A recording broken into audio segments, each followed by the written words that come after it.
This documentary focuses on Komodo dragon, a lizard of the monitor family, whose natural range is limited to a few islands of Indonesia's Lesser Sunda region. Reaching up to 3 meters in length and weighing more than 70 kilograms, it is one of the largest living reptiles. Its diet changes with age, as young animals feed mainly on insects and small vertebrates, while adults can overpower large mammals, such as deer and wild boar. Their hunting success is supported by venom produced in glands in the lower jaw, reducing blood clotting and causing shock. Even prey that initially escapes may die days later from its effects. And carrion also plays an important role in their diet.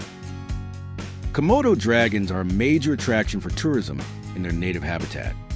Yet they are sometimes unpopular among local residents because they occasionally kill livestock. Their total population is often estimated at around 4,000 individuals, though it may now be below 3,000.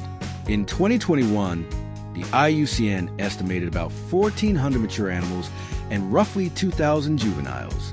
Since 2019, the Komodo dragon has been classified as endangered due to shrinking habitat and additional pressures.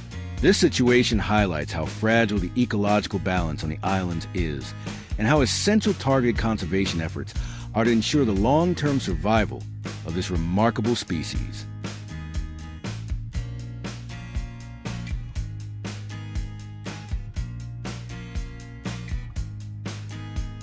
Adult Komodo dragons have a uniformly earth-brown upper body, a grayish underside, and pale yellow eyelids. Females may show additional greenish, brownish, pink, or violet spotting on the snout. Juveniles display a striking pattern of brown tones with large yellow or orange spots on the back and snout. Their temple region is gray with white speckles, while the forelimbs are brown with light spots. The belly is pale yellow with several dark markings. As they grow older, this juvenile pattern gradually fades, and subadults retain only a lighter coloration on the snout, especially females, whose bodies are already uniformly brown at that stage. The iris changes from light brown to darker brown, while the tongue remains yellow at all ages. The distinct coloration and stronger body build of Komodo dragons prevent confusion with the water monitor species that also occurs in the region. Juveniles differ clearly through their vivid pattern, which provides additional protection in trees. Only when they transition into the subadult stage do they lose this camouflage and adopt the earth-brown coloration of adults, better suited for life on the ground. The combination of size, pattern, and proportions makes Komodo dragons unmistakable at every age and highlights their unique position among monitor lizards.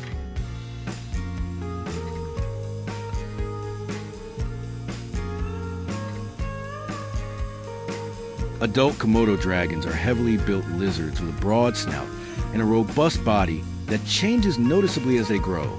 Juveniles appear slender at first, but their hind limbs become thicker and the tail shorter and heavier until it makes up only about half of the total length. Their toes carry short, very sharp, backward curved claws used for climbing and gripping.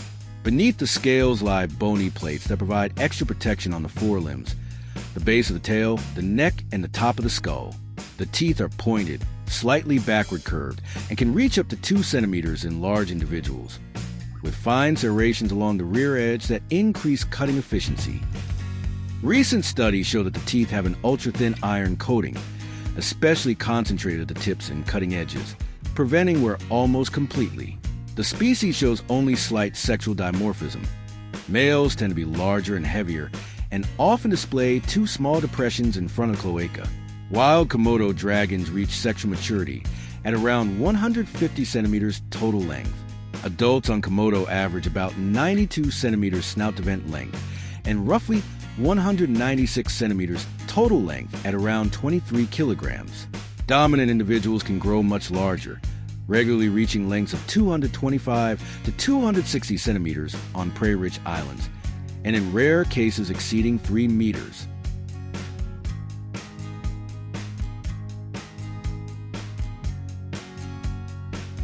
The Komodo dragon lives on a few islands of Indonesia's Lesser Sunda region, including Komodo, Rinca, Gili Dasami, Gili Mautong, and coastal areas in the northern and western parts of Flores. Reports of populations on east and northwest Flores remain unconfirmed. On the mountainous islands of Komodo and Rinca, The species occurs in almost all habitat types, especially savannas and seasonal monsoon forests. It also uses grasslands, evergreen forests, and vegetated coastal zones. Population density is highest in lowlands and decreases noticeably above 600 meters, with occasional individuals recorded up to 900 meters. On Gili Dasami, Komodo dragons inhabit mainly the seasonally green monsoon forests, while on Gili Matam monsoon forests dominate, complemented by savannas in northern and southwestern coastal areas. On Flores, the species occupies a wide range of vegetation types, including savannas, grasslands, dry and moist monsoon forests, and mangroves. Transitional zones between open and denser landscapes are particularly important, allowing the animals to adapt to daily and seasonal climate variations. Very open or dense and humid areas are avoided, as they do not meet the ecological needs of this large reptile.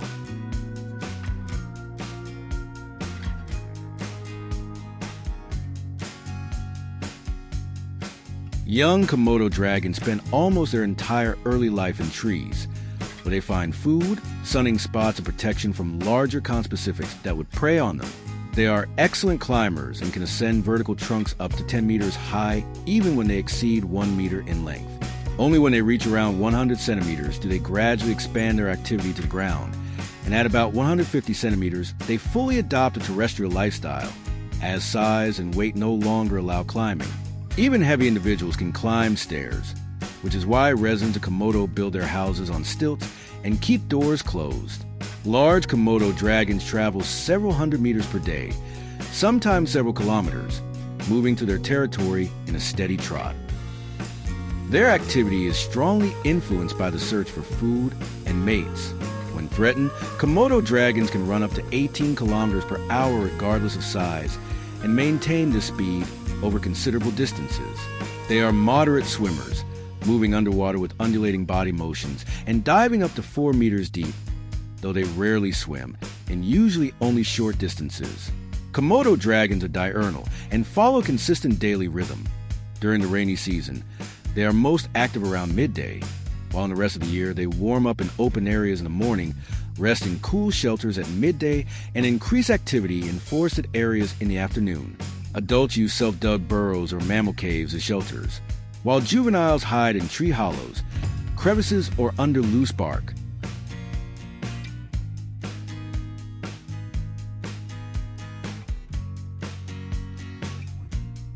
Komodo dragons are opportunistic hunters that locate prey by tongue flicking and rely on vision at close range.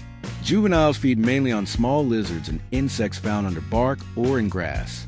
Individuals up to about 100 centimeters hunt actively, often pursuing rodents, ground-dwelling birds, and their eggs. Adults take larger vertebrates, including young deer, small wild pigs, macaques, feral dogs, goats, snakes, and occasionally buffalo calves. In rare cases, they attack prey over 100 kilograms.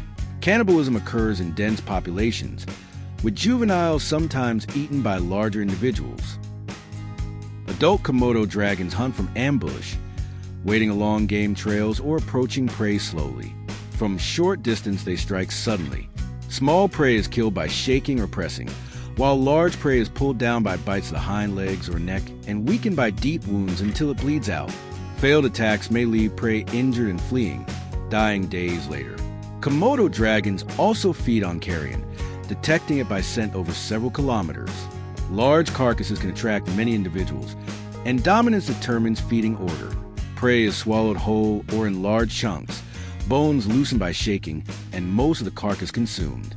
They can ingest up to 70% of their body weight in one meal, though large prey is obtained only about once a month.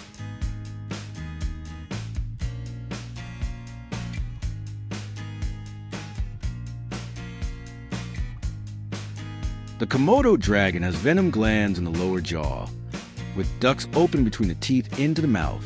The venom contains proteins such as kallikrein, phospholipase A2, natriuretic peptides, avid proteins, and crisp proteins.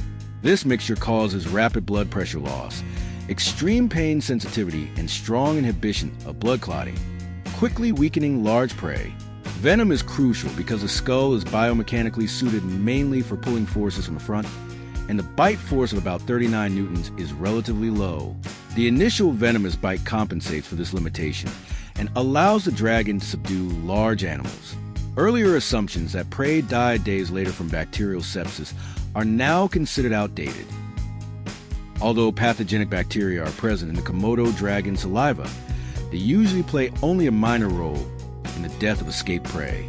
The decisive factor is the venom, which collapses circulation and accelerates bleeding. Venom glands are not unique to Komodo dragons, but likely occur in all monitor lizards and other members of the Toxicophora group. As in other monitors, the venom probably also aids digestion, with components such as PLA2 helping to break down tissue and making it easier to swallow large chunks. The combination of venom, serrated teeth, and the ability to pursue prey over time makes the Komodo dragon a highly specialized predator capable of killing large animals despite its relatively weak bite force.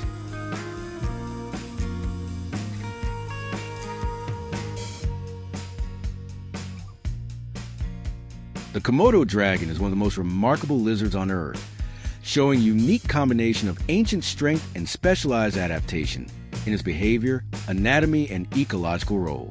It lives on a few Indonesian islands, uses various habitat types, and adjusts its activity to climate and seasonal changes. From its arboreal youth to its life on the ground, it develops into a powerful predator whose venom, serrated teeth, and strong sense of smell allow it to overpower even large prey.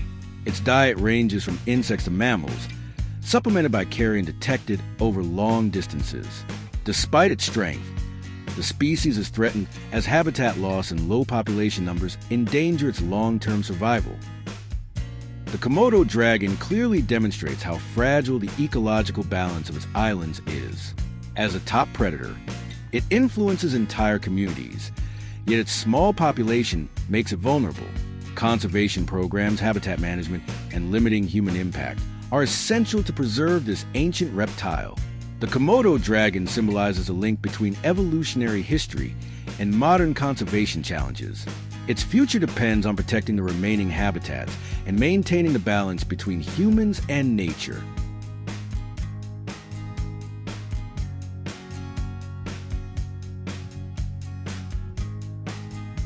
As we come to the end of this film, I want to thank every viewer, because it matters to me that people find content that offers calm moments, clear explanations, or simply a space to listen and breathe.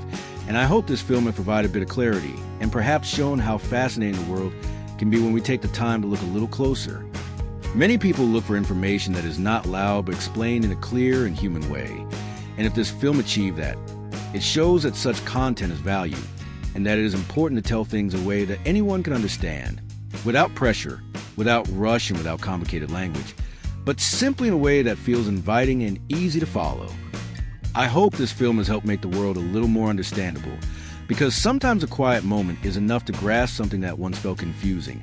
And these are the moments I want to create with my films, so that every viewer feels they have taken something meaningful away, no matter how big or small that thought may be.